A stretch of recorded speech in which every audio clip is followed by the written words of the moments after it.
no kandavai moni hau no ngavio paai au koi naku mohiziau umisau no tunturo anau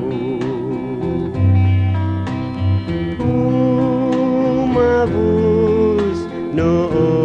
kovaan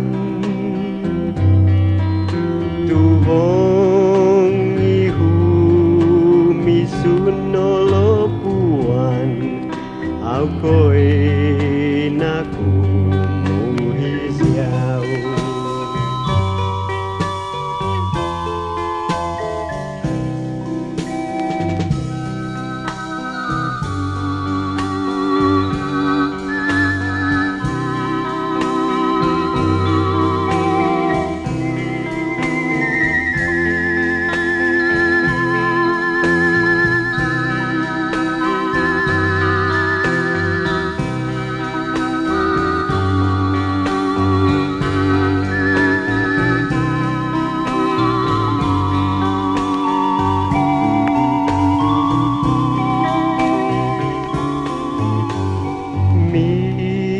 sapu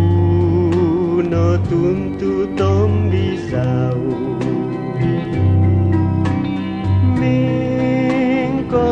mengkolokok no obosing som pisau zogunohing au koi naku muhiziau